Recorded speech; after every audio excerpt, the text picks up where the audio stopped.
Hello दोस्तों, welcome to Doval talk. सबसे पहले तो आप सभी लोगों को बहुत बहुत शुभकामनाएं, क्योंकि फाइनली वो घड़ी आ चुकी है जिसका वेट आपने पिछले 3-4 सालों से किया है। और कल 17 अगस्त है, तो कल से रेलवे ग्रुप डी का एग्ज़ाम फाइनली स्टार्ट हो जाएगा।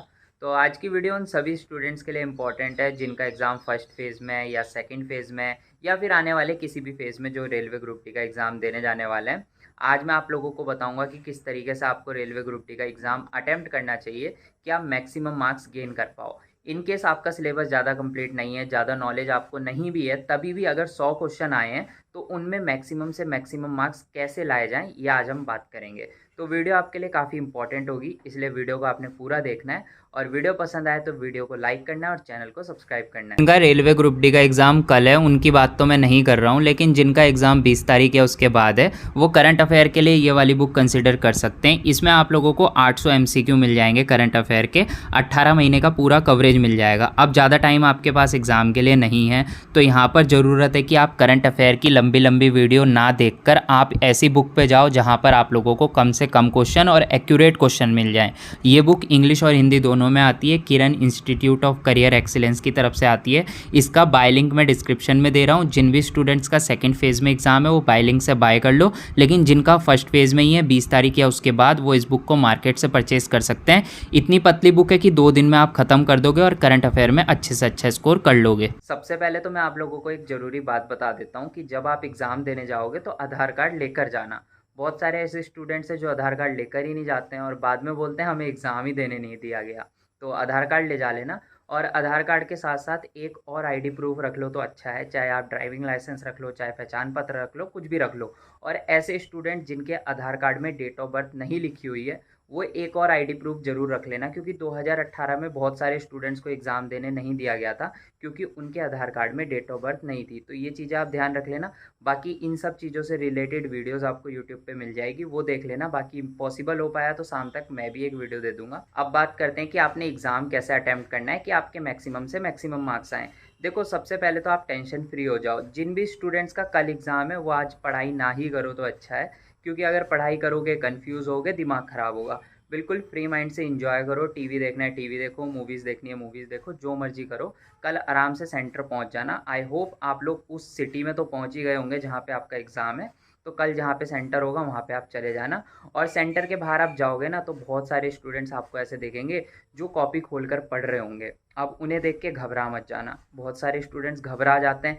अगर आप एग्ज़ाम देने से पहले घबरा गए या आपके माइंड में प्रेशर आ गया तो आप एग्ज़ाम में अच्छा परफॉर्म नहीं कर पाओगे, चाहे आपने कितना भी पढ़ा हो, कितनी भी नॉलेज आपको सारे क्वेश्चन आते हो, लेकिन अगर आपके माइंड में प्रेशर आ गया तो चीज़ें आपको दिक्कत दे जाएगी। तो वहाँ पे जितने भी स्टूडेंट्स पढ़ाई कर रहे होंगे उनको देख के मत घबराना।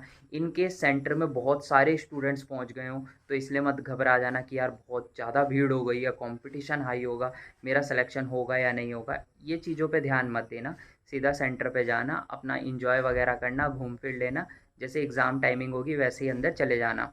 अब जब आप एग्ज़ाम स्टार्ट करोगे ना तो एक चीज़ ध्यान रखना कि जैसे ही आप क्वेश्चंस को अटेम्प्ट करने लगो तो अगर आपको कोई ऐसा क्वेश्चन दिखे जिसमें आप फंस जाओ, उसको सॉल्व करने की कोशिश मत करना।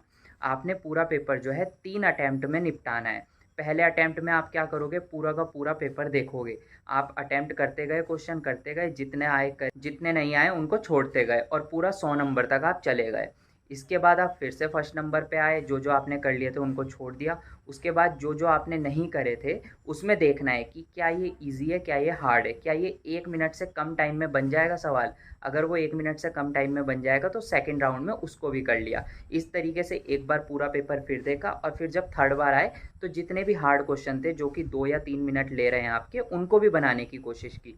अब इससे फ़ायदा क्या होगा, इससे ये फ़ायदा होता है कि जो पेपर आता है उसमें एग्जामिनर शुरू शुरू में हार्ड क्वेश्चन डालता है। वो इसीलिए डालता है कि स्टूडेंट फंसे, अटेम्प्ट ना कर पाए, उसका टाइम ख़राब हो और उसका पेपर छूटे। और यही चीज़ आपने नहीं करनी है। अपना टाइम ख़राब बिल्कुल नहीं करना है, आपका पेपर बिल्कुल नहीं छूटना चाहिए, क्योंकि आपने बहुत मेहनत की है इस चीज़ के लिए। तो आपने एक बार सारे क्वेश्चन देख लेने हैं ताकि आपको पता चल जाए कि 100 क्वेश्चन में से कितने ईजी क्वेश्चन हैं जो डायरेक्टली आपको आते हैं, जिसका आंसर आप तुरंत टिक कर दोगे। उसके बाद सेकेंड राउंड में वो कर लेना जो थोड़े हार्ड हैं, और थर्ड राउंड में वो कर लेना जो बिल्कुल ही हार्ड है।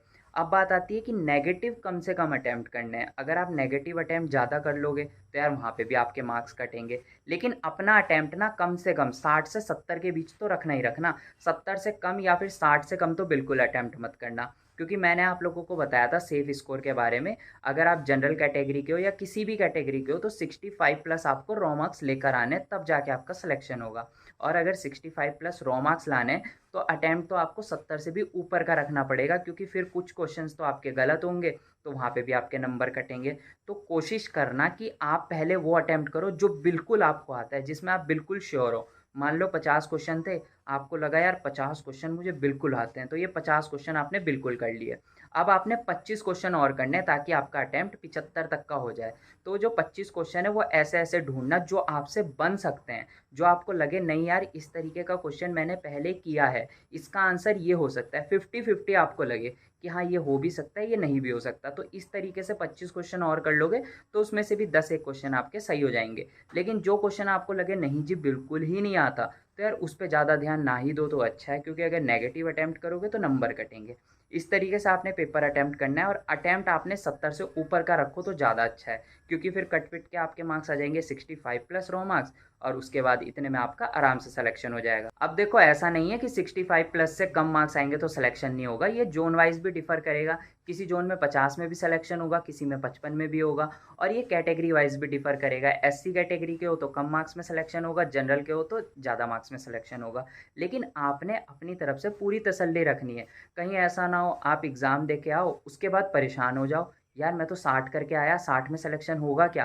फिर आप ही लोग तो क्या करते हो, एग्ज़ाम दे के आते हो और फिर यूट्यूब पे वीडियोस देखते हो कि 60 में सिलेक्शन होगा क्या, 50 में सिलेक्शन होगा क्या, 30 में सिलेक्शन होगा क्या। तो यार ये मौका ही क्यों आने दे रहे हो कि आप लोगों को डिप्रेशन आए, टेंशन आए। ये चीज़ अपने साथ नहीं आने देनी है। और दूसरी बात ये भी है कि अगर कम मार्क्स लाओगे तो हो सकता है वेटिंग में डाल लिया जाए, या फिर आपका नाम तीसरी चौथी पैनल लिस्ट में आए और आप लोगों को ज्वाइनिंग 2024-25 में मिले।